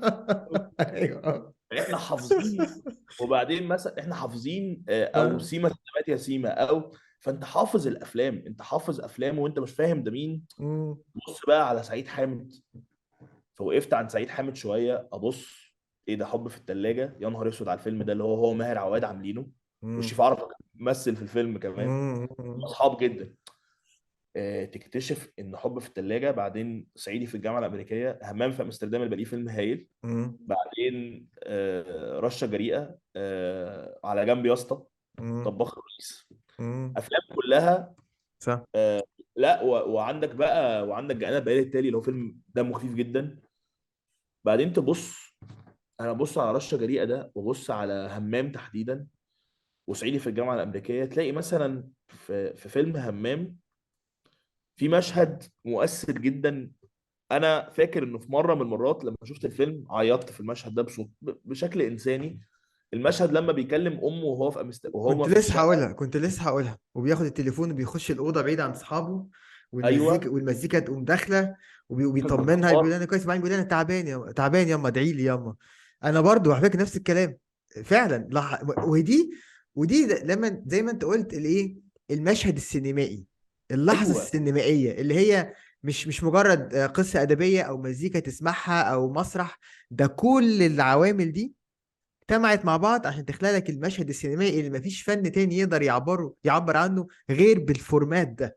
هي دي بالظبط كده. اللحظات السينمائية، هي دي، هو ده اللي بالظبط. بيخلي السينما فن ودي قيمه غير سعيد غيره. حامد الحقيقيه، ان سعيد حامد هو مش مخرج بيعمل افلام خفيفه، هو امم. ولا دي افلام خفيفه ولا لا، ده مخرج فاهم كويس قوي هو بيحكي عن ايه. يعني دي شخصيه همام اللي هي امم. شخصيه، وانا اكاد اجزم ان كل الناس اللي كانت زي همام في الوقت ده، الناس اللي كان المهاجرين او المغتربين اللي امم. بيحاولوا، اكيد ده اثر فيهم جدا. اه. لان سعيد حامد كان صادق جدا، وكان بياخد الفيلم الكوميدي اللي هو فيلم معمول لممثل كوميدي جديد امم. وقتها. هو الحصان الاسود بتاع السوق، هو اللي بيكسب الايرادات. بس هو مصر يعمل السينما بتاعته بمنتهى الصدق والجدية صح. ومنتهى الاقتناع. امم. فمثلا مشهد زي ده اوله بيضحك، يعني المشهد ده في حواره اوله بيضحك، وهو بيقول لها الناس بتجيب لنا روايح مش احنا اللي نديها لها، بيضحك افيه. امم. تكملته انت بتعيط، وده صح. ده سعيد صح. حامد اللي هو بالظبط. يمسك الشخصيه وبيحكي الفيلم، او في نفس الفيلم وهو بيسافر مصر وهو ماشي من مصر، وامه بتقول له لحظات الوداع مؤلمه، كان امم. نفسه يودع اخواته هم نايمين، دي لحظه مؤثره. صح. وبعدين هو نزل يلاقي يلاقي خطيبته مع خطيب جوزها الجديد مع جوزها راكبين الجديد الميكروباص ميكروباص، صح. المزيكا بتاعت خالد حماد المؤثره جدا. فدي مم. السينما، دي حلاوه السينما. وامتى زي ما انت قلت تركيبة المشهد ازاي، اختيار الشطات ان انت بتشوفه عامل تقطع على وشه هو في بروفايل معين مع الاضاءة عاملة ازاي عشان يوصل لك بالظبط. الاحساس ده، مش مجرد يلا يا ابني خش على المشهد اللي بعديه او حط كاميرا هنا وقول الافيه وخلاص. لا، ده واحد عمل شوت ليست وعمل ديكوباج عشان يعرف يوصل لنا احساس معين في وسط الضحك، يعني صعب. ايوه صعب مم. جدا، صعب مم. جدا ده، وصعب يعيش لغايه دلوقتي. يعني صح. اقول لك على حاجه. وعلى فكره وانت كمان، على فكره انا عمر في حاجه الصعيدي في الجامعه الامريكيه وهمام في امستردام بيناقشوا تيمه مهمه جدا وقتها، وهي فكره الاغتراب اصلا. يعني الصعيدي في الجامعه صح. الامريكيه اغترب من بلدهم للقاهره، بعد كده اغترب من مصر كلها لامستردام. ايوه. وعندك الناظر وعبود على الحدود كان بيناقش علاقه الاباء بالابناء. برضو انت طبعا. عندك ايوه. الناظر وعبود فمواضيع. عشان كده لمست الناس برضو، لان الشباب كلنا شفنا نفسنا ايذر هنا او هنا.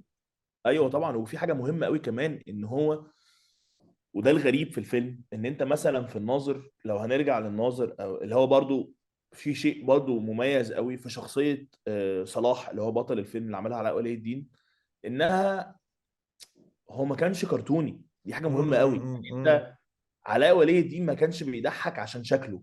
علاء ولي الدين ما كانش بيضحك عشان هو اهبل. انت كنت تضحك على غلب الشخصيه دي حاجه. مم، اتس بلاك كوميدي. يعني انت بتضحك على مم، واحد بيستراجل مع صلاح، مع سيد ضاحي اللي هو حسن حسني اللي هو الشرير. مم. بيستراجل وبيعاني عشان الناس ما تعتبروش فاشل وتافه.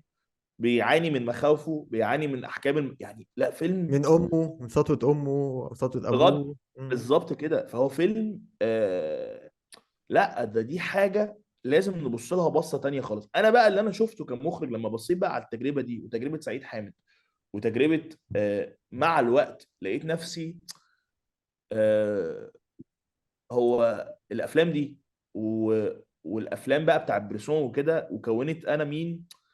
فبقيت بقى مخي في حته تانية خالص وبقى عندي تحرر حقيقي من مم. مخاوفي القديمه. يعني انا كان عندي مخاوف وانا صغير اللي هو انا لازم اعمل افلام زي دي او لازم اعمل انا لازم ابقى في يوم زي مثلا اعمل افلام مقعره جدا وبتاع. مم. فلقيت نفسي لا انت لازم تبقى انسان ولازم تبقى صادق واللي يحصل يحصل. وهو ده اللي حصل يعني في صح. الاخر التجربه دي. هو مم. ده يعني مثلا هقول لك على حاجه مبهره في رايي في تجربه سعيد حامد. وعلى فكره في مخرجين بقى ما عملوش افلام كتير. يعني مم. مثلا هقول لك على حاجه. في مخرج برضو من الناس اللي انا بحب يعني شغله. وده بقى الاكتشافات اللي انا قلت لا هو عشان احنا دايما مش واخدين بالنا والافلام بتتعمل وبنقول إيه احنا مش في احسن وقت. مم. بس مثلا في بعض تجارب لعلي رجب. يعني في فيلم صايع بحر ده فيلم كويس. مم. مم. صايع بحر ده فيلم لا ده فيلم مؤثر. يعني فيلم مم. فيه سينما ومعمول كويس ومخرج كويس. في حاجات كده اللي هو لا تعالوا نقف عندها شويه فاهم. مم. في تجارب هو صعب يا عمر، كمان اعتقد كمان صعب، لان كنا بنتكلم في الموضوع ده قريب برضو، فكرة ان لما تكون الاغلبية تحس ان هي حاجات مجرد ترفيهية وخلاص، وصعب انك تاخد بالك من حاجة ممكن تبان في المظهر انها كده ولكن هي فيها حاجة اكتر تتقال. طبعا. لما يكون في وقت الأغلبية حاجات معلبة أو حاجات معمولة. يعني كنت بتكلم مع أيمن الزرقاني إن إحنا إلى حد ما نعتبر عايشين في وقت جديد لسينما مقاولات بس الستريمينج. فالواحد مش عايز يعمم، بس لما يكون الأغلبية كده وتظهر حاجة على الظاهر سيمبل قوي، ممكن تحطها في نفس الكاتيجوري مع إن هي لأ. 100%. فده برضو ريسك يعني. بالتالي ده اللي حصل معاهم. يعني ده اللي حصل مثلا مع فيلم زي سامع هوس. هو ظهر في وقت يعني سامع امم. هوس. بص، تخيل الوقت ده. انا بكلمك بقى مش هكلمك على الافلام الجاده. مش هكلمك على الافلام اللي امم. كان امم. يعني الوقت اللي كان فيه. بص الافلام دي كابوريا، امم. سامع هوس، امم. حرب الفراعنه، عيني. حب في الثلاجه ماشي، ايس كريم في جليم، اشاره مرور كويس، امم. قشر البندق كويس، يا مهلبيه يا الاقزام قادمون، الدرجه الثالثه اللي هي الوقت ده. دي افلام ومرسيدس يوسف نصر الله اللي هو في حته. صح في حته صح. من العمر. فعلا انت لما حطيتهم كلهم مع بعض في في حاجه. في احساس جمعي كده، في حاله اه جمعيه كده الافلام. صح، برافو عليك، لما واحد لما يأرخها بالشكل ده. ودي مهم، دي اهميه التاريخ برضه يا عمر، اللي هو زي ما انت قلت ان انت عملت فيلم في الالفينيات 2020 متأثر بفيلم اتعمل في التسعينات، متأثر بفيلم تاني معمول مش عارف ايه. ال أهمية التاريخ أو أهمية إن إحنا نحترم، واتكلمنا في الموضوع ده كتير أنا وأنت، ايوه احترام السينما المصرية، ونشوف ان الحلقات الوصل اللي بينها عشان نوصل عشان المخرجين اللي لسه طالعين او بيبتدوا كاريرهم يلاقوا الصوت ده، الصوت ده جاي من فين. النقطة دي مهمة جدا جدا. مهمه مهمه لان انت في حاجه مهمه قوي هي فعلا سينما. يعني هقول لك على حاجه. فيلم سمع هوس مثلا لو قعدنا النظر ليه وشوف احنا اتكلمنا عن ناظر ازاي. بص بقى على سمع هوس اللي هو كان الفيلم مم. الثالث مم. للعرب. مم. وكان وقتها كمخرج بيتهاجم هجوم عنيف جدا مم. وبيتدف وبيتقلل منه الدرجة الثالثة بالذات جاي له نقد كتير كبير جدا لما كان مع ايوه وسعاد سعاد حسني. حسني واحمد زكي. وسعاد حسني كانت كارهه الفيلم وكان في صح صح. وعايز اقول لك على حاجه. هو انا مش هنسى يعني. وشوف بقى بس دي حاجه دي قصه انا من الحاجات اللي اثرت فيها بشكل شخصي. ان انا وقت ما يعني ساعه اختلافات عرض فيلم ريش والصدمات اللي حصلت مم. يعني. عارفه كان بيقول لي يا عمر بص انا قعدت سنه بتشتم على الدرجه الثالثه، ما حدش كان امم. فاهم قوي. صح. بعدين بقى شريف عرفه، فاللي هو امم. انت. فانا ان وهو اللي كلمني قال لي، هو قال يعني كان هو من انواع امم. اللي هو حب كده، فاللي هو ايه منتور ده. كده، اه. صح. لا انسان فاهم. صح. بس الاهم لو بص على سمع هوس، سمع هوس مم. اللي برضو مهم قوي، ان انت بص على الفيلم ده فيلم ميوزيكال، اللي هي حاجه مرعبه كويس. ده احلى فيلم ميوزك المصري اتعمل في رايي. انا كمان انا وكنت شايف ان عملت هو حلقه سينماتولوجي عليه، بعمل شوت بريك داون للاغاني. اه عارف، اه وفي اغنيه مش بتاعت معقول. وفي اغنيه بتاعت مودي امام، بساره بساره. ايوه رهيب ايوه. يعني. مم. وطني وبنشد وطنطن وبها رهيبه بحب رهيبه. وطنطن. مم. لا والمشهد في مشهد في الكباريه بتاع احمد عقل وهو سكران. ايوه ايوه، اوف اوف، الفلوس و... والفلوس، اغنيه الفلوس. والفيلم وشارلي شابلن اللي في شوارع اه الاسكندريه اه اه، لا لا، فيلم عبقري، فيلم عبقري. فيلم عبقري. والراجل بتاع الكاسيت فيلم مم. عبقري. والاهم من كده في الفيلم ده الحريه، يعني صح. ده فيلم متحرر تماما. والحريه من قوالب السينما اللي كانت وقتها الجيل ده بيلام عليها. يعني صح. انت كان وقتها هو اي شيء جديد بيتم تعليبه، بيتم يعني اي شيء جديد الناس مش فاهماه بيجوا بقى الناس اللي فاهمه تحاول تحط له عنوان. صح. ولو ما لقولوش عنوان بيبداوا يقول لك ايه ده وحش. في مم. وقتها بعدين بقى الزمن بيثبت. هو ده صح. صح. سمع بص لما تبص عليه، خلي بالك هو كان عنده كام سنه؟ كان في عشرينات يعني يعني يا مم. ريت. ده كان 26 27 سنه، اللي هو شيء مم. امبرسيف جدا. صح. في وقت كان المخرج لازم يبقى كبير يعني فاهم. مم. دلوقتي الدنيا اسهل شويه. فبص على سمع هص بالروح اللي فيه بكل المعاني اللي جواه. وبعدين تلاقي ان المخرج ده في اتنين عباقرة اللي هم وحيد حامد وعادل امام. وعادل امام حتى في انترفيو بيقولها وهم بيصوروا المنسي، قال انا شفت مخرج لقيت صح. حاجه انا عايز اشتغل معاه. مم. وبصراحه اللي عمله بقى بعد كده في اللعب، اللي هي اللعب مع الكبار، لو فيلم عظيم. واللعب مع الكبار جزء من عظمته، مش بس السيناريو المحكم الرهيب لوحيد حامد، كمان شريف عرفة. يعني شريف طبعا. عرفة في الفيلم ده طبعا. هو يعني هقول لك مشهدين في 3 مشاهد في الفيلم ده. المترو، مشهد المترو. المترو الجبار اللي فيه فرقة حسب الله. لا في مشهدين، فظيع.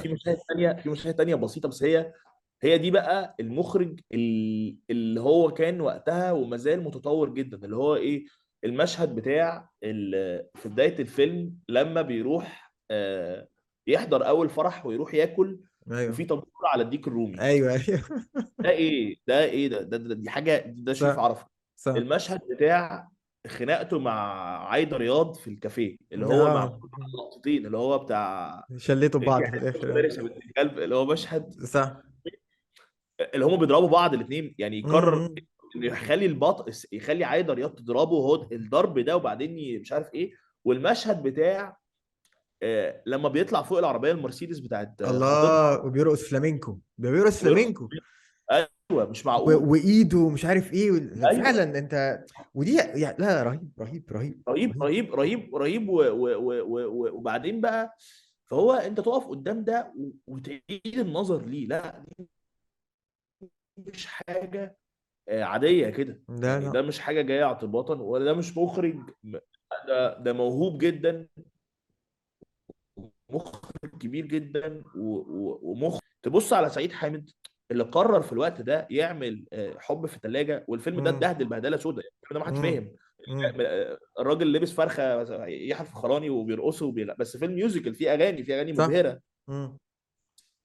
فاللي انا بحاول اقوله هو ان انا اللي مخليني اصلا بحب اتكلم قوي في الموضوع هو ان انا جزء من عارف هي عامله زي اكتشاف الاثار زي ما انت قلت. اللي هو انا بالظبط. ايه ده دهب تعالى بقى بص تاني. يعني بص بقى لف الايام وبص كده على تجربه عادل اديب. يعني بص على فيلم هيستيريا. صح، مع عبلة كامل فيلم واحمد زكي. فيلم مش معقول فاهم كله. ومفيش شخص يعني انا فاكر مثلا من احلى مشاهد الفيلم اللي كانت بين عبد الله فرغلي وشريف منير في المقابر اللي مم. هي كان في العلاقه دي. وكان في علاء مرسي اللي هو شخصيه مم. شخص يعني ان فيلم بيحكي عن واحد مكتئب. علاء مرسي كان طالع في فيلم عنده اكتئاب امم. من طبقه ما بتعترفش وقتها صح. بالاكتئاب. صح. فاهم قصدي؟ امم. واحمد زكي اللي هو عنده حلم وبيغني في المترو، وعبله كامل اللي بتحب ايه ده حته فيلم مش صح. معقول، وكان صح. اول فيلم ليه. امم. بعدين الفيلم الثاني اللي بقيه عبقري برضو اشهد كوت في روكسي بتاع اه، ده لذيذ جدا. عادل امام واشرف عبد الباقي. مش مم. معقول على فكره، مش معقول وبرضه حلاوه. وعشان برضه طلع في وقت افلام كتيره قوي كانت اللي هي فلاف كده، الناس اه حطيته معاهم، بس لا مختلف. بالظبط مم. بالظبط. اللي خلاني بقى ارجع اقول هو في حاجه في السينما دي، آه، لو بريفلي بقى ان انا هرجع ايه اوكي، طب مين اكتر مخرج من اكتر الناس اللي دايما هنقف عندهم؟ طبعا يوسف شاهين. فتبص يا يوسف شاهين، انا اكتر فيلم من اكتر افلام اللي بحبها له هو اكترهم خفه، اللي هو اسكندريه كمان وكمان، اللي هو مم. الفيلم اللي فيه كرتون، اللي فيه مم. اغاني، اللي فيه هزار، اللي هو طالع يهزر فيه. مم. فتكتشف ان هو دي حاجه شبه مجتمعنا شويه، ان احنا اصلا احنا مصريين احنا عاملين كده، احنا ناس صح. بنحب نعيش، بنحب نفك ونفكفك مم. وبتاع. مم. مم. فهو تلف بقى الايام بالنسبه لي والاقي انه لا، انت اوكي ان الفيلم يبقى فيه حاجه، اوكي انه يعني انا شخص، انا رغم كل انا ابدو يعني انا حضوري في الحياه خفيف وبحب ابقى مستخبي وكده، مم. بس انا مخي سوداوي جدا. دي حاجه ما مم. بقدرش يعني مم. ما اقدرش مش عارف اتخلى عنها كقناعات. يعني انا بشوف مم. دايما، وما هوش تشاؤم، هو انا واقعي، انا واقعي زياده مع الحياه. فانا ويمكن تجربتي الانسانيه اثرت فيا، بس انا بشوف انه في عز السوداويه ممكن تفكفك، يعني ممكن يحصل حاجه وتحصل، بس تحصل بشكل جينوين. يعني ده اللي انا بعمله في السينما، اللي انا بعملها ان انا مم. ومش بخجل من ده. وبالعكس انا يعني ببقى بحب انا بميل وبنجذب انجذاب شديد ان انا احكي عن لحظات شديدة الالم مم. كويس، واحكي عنها بطريقه شعريه واكتشفها بطريقتي وبالسينما. وزي ما انت قلت ان انا اروح في العوالم الانسانيه اللي لا يمكن تروح لها غير بالسينما، اللحظات مم. الساحره. مم. بس برضو بحب اهزر، يعني انا ده طبعي، ده تكويني كانسان. فاهم قصدي؟ صح. فدلوقتي انا وصلت لمرحله بقيت اقول طب احنا دلوقتي كانبهار الناس مثلا بمخرج زي تارانتينو اللي هو مخرج عظيم. لو انت مم. بصيت على تارانتينو، كل الافلام اللي احنا ذكرناها دي ما هي شبه، مم. ما تارانتينو افلامه شبهها. فاهم؟ مم. مم. كيريزماكي افلامه شبهها صح. فانت هي عايزه اعاده نظر واعاده اكتشاف. مم. فيعني ده اكتر شيء انا دلوقتي بعيشه. لو هتكلم معاك بصراحه ان انا بعيش اعاده اكتشاف لافلام ومخرجين ما اعرفش. يعني بقيت يكفي. يعني انا اكتر شيء انبسطت ان انا اكتشفته في حياتي هو اني عرفت الفرق بين يعني ايه حاجه ترفه عنك زي النكته دي حاجه ممكن تنساها، مم. وعن حاجه تسليك او حاجه تشغل وجدانك. ويعني شوف انا كل مم. قعدنا نتكلم كل ده على افلام معظمها كان بيتهم بالتفاهه صح. والاسفاف يعني في الاخر ما تقدرش تقول بس عارف في برضه حاجه تانية مش عارف ايه اللي جابها دلوقتي في بالي. كنت كلمتك فيها قبل كده، مم. رأي انها مهمه، اللي هي ال مش التصنيف بس.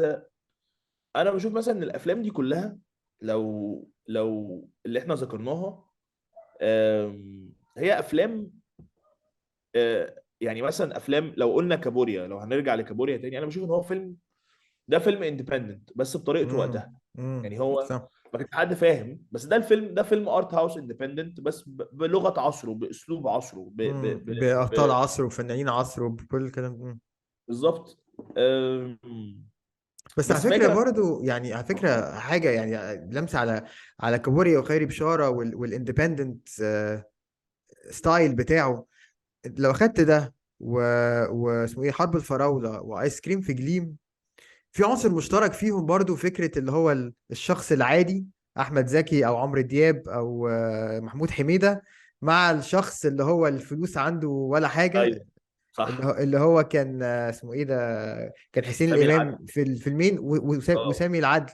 فهو والاتنين عندهم الطابع اللي هو انت ماشي في احداث، وبعد كده حاجات غريبه تحصل، وبعدين ترجع في الاحداث، وبعدين حاجات غريبه تحصل، ايوه ونفس الكونفليكت اللي بين الاثنين. ف ايوه اندبندنت بحاجه شغلاه، بهم شغله، هم معين شغله، ايوه. وبيعبر عنه بالطريقه دي. ما انت عارف انت موضوع الهم ده هو ده الموضوع. انا بصراحه هقول لك على حاجه، يعني كويس انت ذكرت النقطه دي. انا الهم ده، انت عارف انا كنت في من حوالي شهر ونص كنت في لجنه تحكيم في مهرجان كبير قوي، في مهرجان في صربيا، اسمه اوتور فيلم فيستيفال. هو مهرجان متخصص قوي في افلام سينما المؤلف. مم. كويس. وكنت في قاعده فيها سوكوروف المخرج الروسي بتاع مم. رشا، مخرج كبير مم. جدا. مم. وهو الحلو في السينما اليوغوسلافيه او السينما البلكان والمنطقه دي، هي سينما غنيه جدا، هي سينما يعني، وسينما برضو متحرره جدا. يعني عندهم مم. كوستوريتسا برضو، هو خيري بشاره، وهو مم. نفس مم. التحرر الجنوني ده، هو بنوال. فاهم؟ ما هو في الاخر كل ده في من بنوال وفي من صح. كل الجنون ده. فانا في لجنه التحكيم، اللي هو شيء انا كنت اول مره اعمله، وبصراحه كنت آه، في تشالنج كده، اللي هو ايه، انا عايز اشوف الافلام اللي ما هياش ترندي، والافلام اللي فيها الحته اللي انا بقيت احبها، واحاول اكتشفها وتمام. مم. مم. ف في المؤتمر الصحفي اتسالت سؤال، هو سؤال بسيط قوي، بس هو انا فاكره، اللي هو هي ايه سينما المؤلف، هي ايه سينما، يعني ايه فيلم اوتور فيلم. مم. فلقيت نفسي بجاوب اقول انها افلام، انه فيلم لو ما اتعملش صاحبه هيموت او هيجرى له حاجه. مم. ده اللي انا بشوفه. يعني انا حقيقي لو ما عملتش فيلم نفسي اعمله، آه، وما صدفتش انها حصلت لي، ان انا يعني كل الافلام اللي كان نفسي اعملها عملتها والحمد لله وزياده. بس انا بحس لو الافلام ما لو الفنان اللي عنده تجربه ما عبرش عنها هيطق. مم. فاهم؟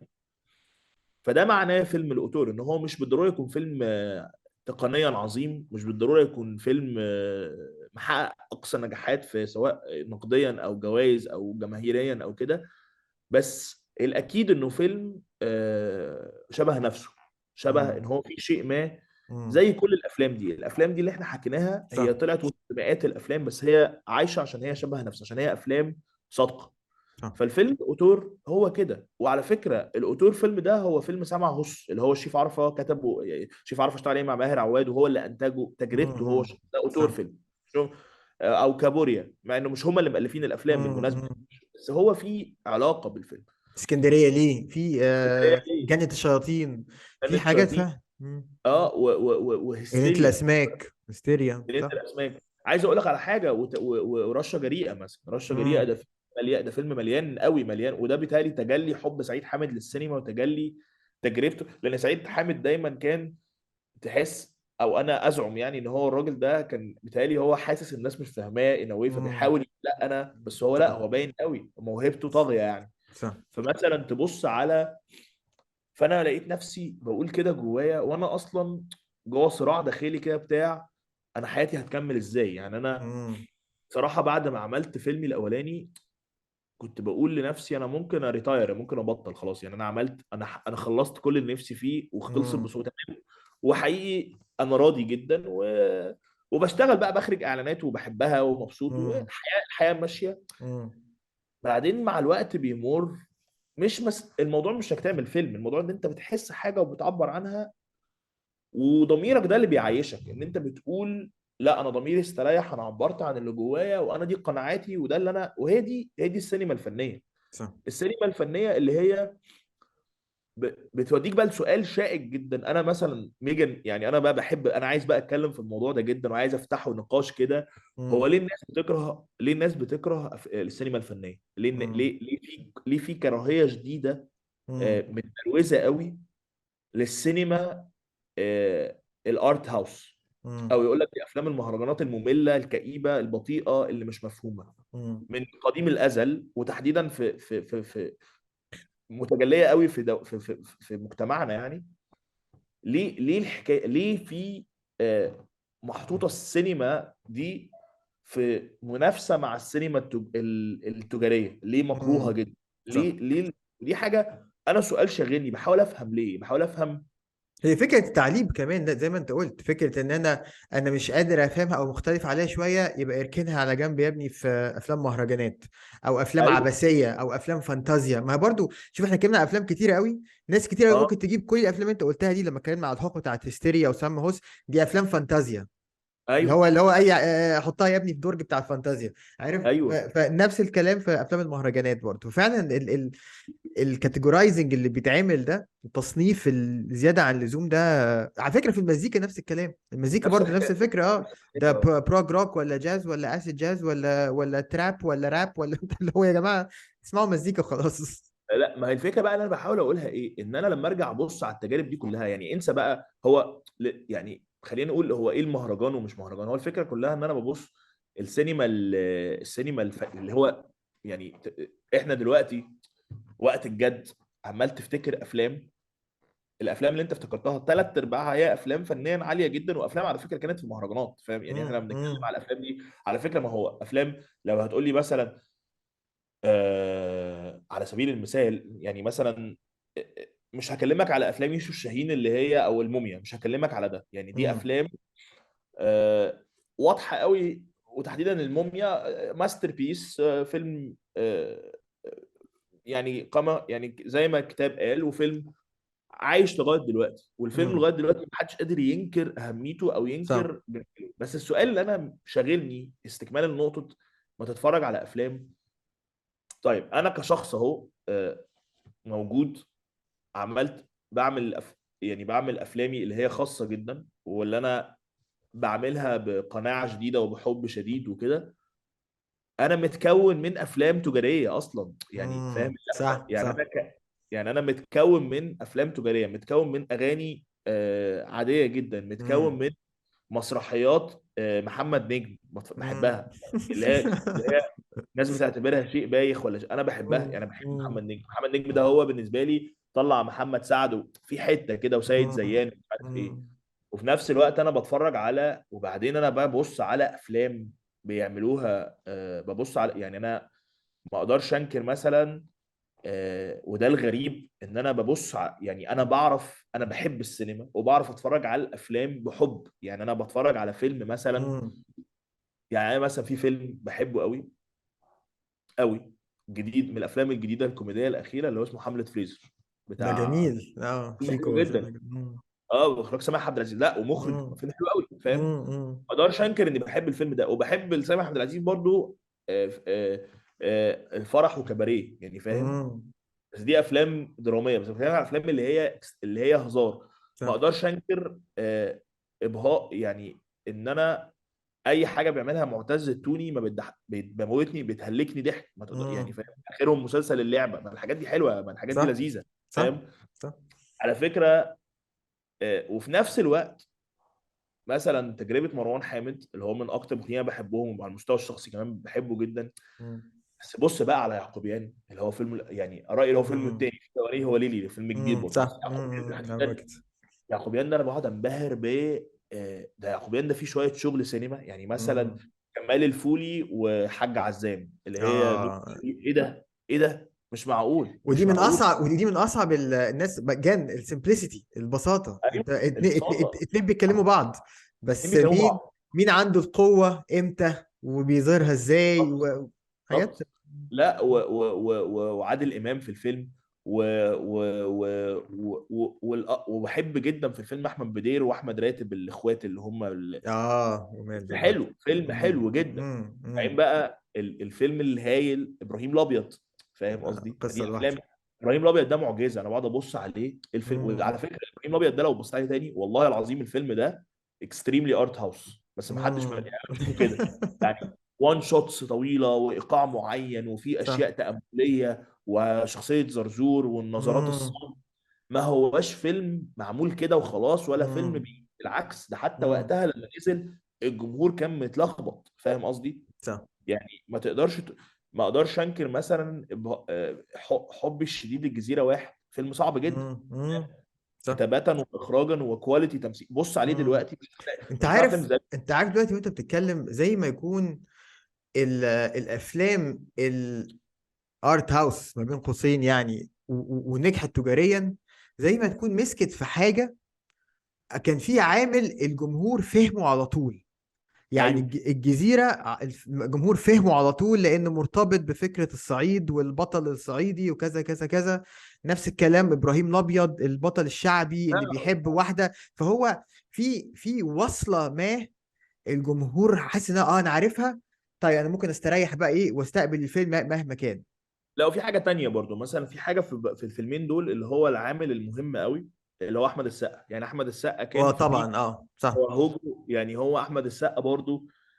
انا بحب احمد، يعني انا احمد السقا بحب اتفرج عليه بالذات في امم الفتره دي. بستمتع قوي بيه.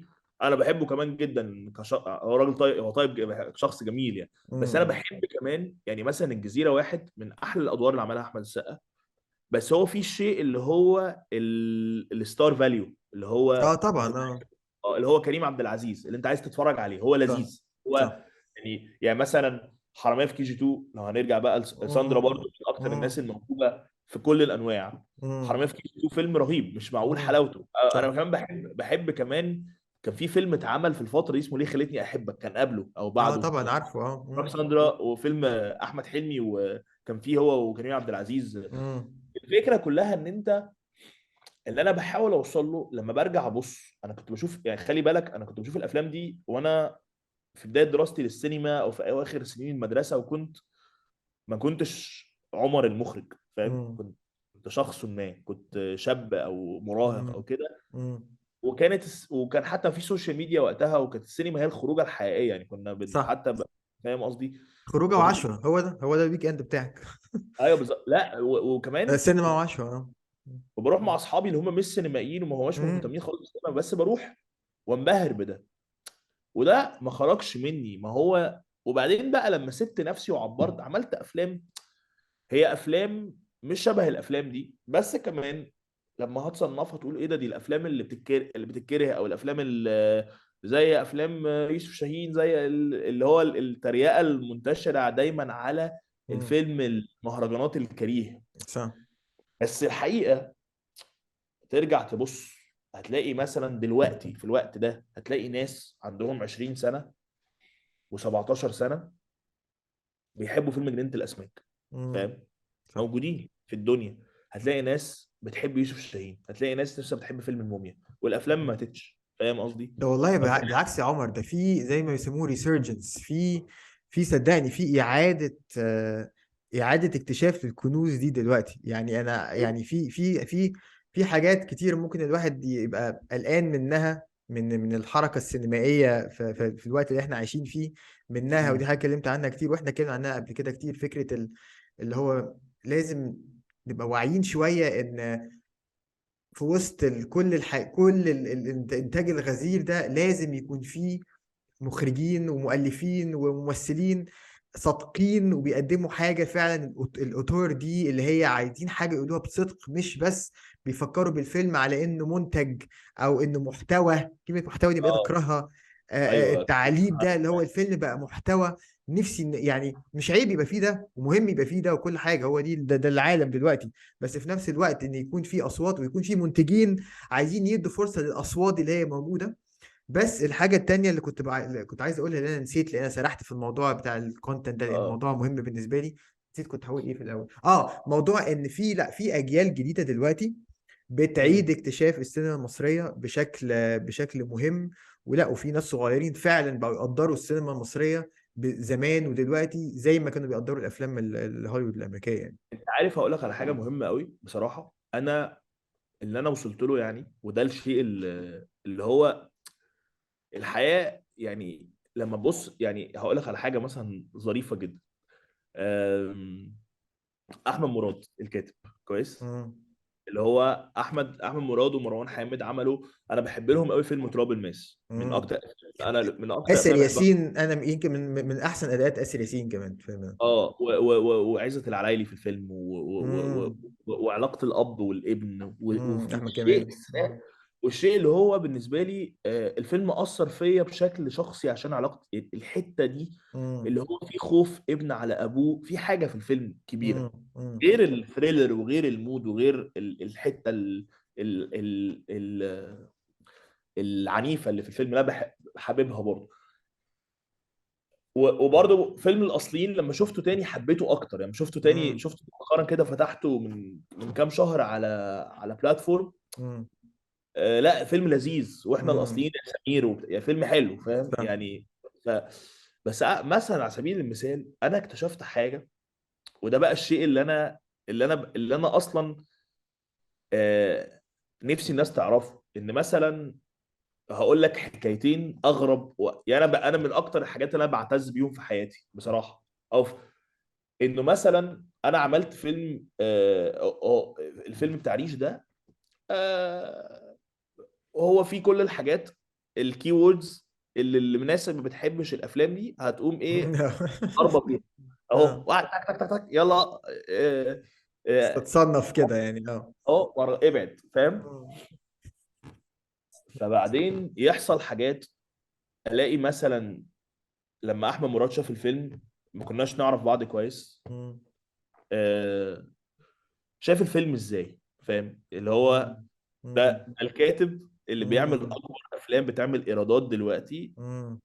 وافلام متصنفه انها افلام كوميرشال مظبوطه، وانا رايي انها مش كوميرشال، بس انا بشوف ان تجربه مروان حامد مش تجربه مم. افلام تجاريه. صح. دي اعتقد كيرة والجن اكثرهم تجاريه، دي حاجه مم. مختلفه، بس ما مم. قبل لا، في حاجه في مشروع مم. مخرج مشغول بحاجه جواه كبيره جدا، مم. يعني عايز يعبر عنها باسلوبه هو فاهم لا، قصدي. وباسلوبه هو الحاجه دي، زائد ان هو واحد فعلا اعتقد مهتم باليات السينما واليات الاخراج صح وتقنيات الاخراج كمان، فمش بس 100%. المواضيع بس. واحد بالنسبه له حاجه اللغه، بيعشقها اللغه. اه، بالظبط، مهتم اللغه جدا السينمائيه. باكتشاف اللغه. اه.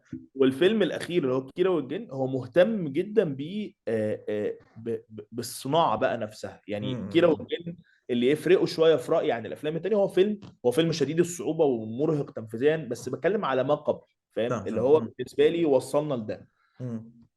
فاحمد مراد آه لما شاف الفيلم وكلمني وابتدينا نتكلم، هو شايفه كويس جدا، هو شايف الفيلم بكل تفاصيله، فاهمه كويس قوي فاهم قصدي، قادر يقرا، ابتدى يكلمني على الصوره وشعريه الصوره في الفيلم والايقاع وخلق مم. العالم مم. والاحاسيس والتمثيل. هو ما هو بني ادم اهو. الاغرب لما مثلا احمد حلمي، مم. دي بقى المفاجاه، كناش نعرف بعض كويس، وبعدين قد ايه شاف الفيلم عبقري، قعد يقول لي مم. ده فيلم عبقري ويكلمني على الديتيلز اللي في الفيلم. فانا اتخضيت، اللي هو انا ما كنت انا مش يعني بشوف ان انت، انا برضو اتفاجئت ان الجانب اللي يمكن يتسمى الجانب الاخر مش هيفهم، لا ده فهم مم. وحس وحب، وابتدى يغني. يعني احمد حلمي اتقابلنا وابتدى يغني لي المشهد بتاع في مشهد في الفيلم بتاع لما الراجل بيغني للست على وش القمر، اغنيه فايزه ايوه، احمد، ايوه، ايوه، ابتدى ايوه. يقول لي انا الشخصيه دي وكان نفسي اعملها مش عارف أوف. ايه. ولقيت بني ادم اتاثر بالعمل الفني، كذلك مروان. فتكتشف كده اللي هو مم. احنا كبشر احنا فينا حاجات مشتركه طبعا. وبنتاثر. طبعا. ده فن، يعني ده فن اوكي ان احنا نتاثر بيه وناخد وندي مع بعض. وانا على الجانب التاني، ما انا بنبهر بالافلام التانيه اللي صح. هي يعني عمرك ما تتخيل مثلا ان انا اقول لك، يعني هقول لك على حاجه، مثلا انا حافظ فيلم كتكوت مثلا مم. فاهم قصدي، مم. حافظه، انا حافظ افيهاته، لا، انت انا حافظ. بتبعت لي كليبس اصلا. انا مش فاهم انت بتلاقي الحاجات دي من الافلام دي لا فين؟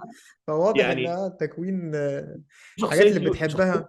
يوسف خوري اللي فيلم كتكوت دي شخصيه عبقريه بتاعت مم. بليز بسكويتي.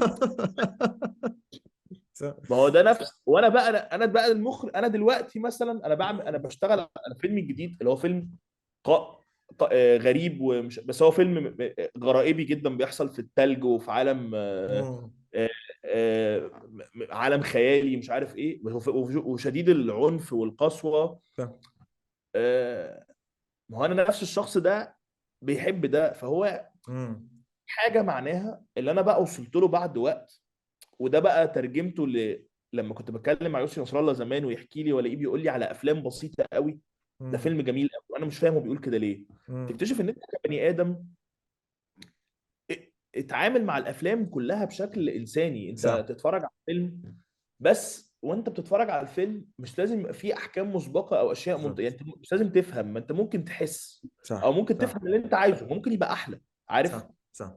احنا لما بنحب حاجه، يعني عارف الحياه العاديه، لو انت بتحب حاجه وعايز تخليها على مزاجك، بتخليها على مزاجك مم. وتعجبك. زي ما تقع في، زي ما تبقى في بنت ولا في بينكو مثلا حاجه تفتكر ان انت انها معجبه بيك وتقعد بقى تتخيل. ما الافلام مم. الفن كده، انت ممكن صح تسمع مزيكا هي مش حزينه بس تديك احساس حزين او صح العكس. صح. ففي الاخر اللي انا بحاول اقوله ان زي ما بصينا بخفه وبانسانيه مع الافلام الكتير اللي كانت مظلومه دي، اللي انا بقوله ان نفسي الناس تلاقي نقاش معين يخليهم يعيدوا النظر للافلام بشكل عام. انك تبص صح. على فيلم، يعني مثلا عودة الابن الضال، ده فيلم مش معقول جماله مثلا. مم.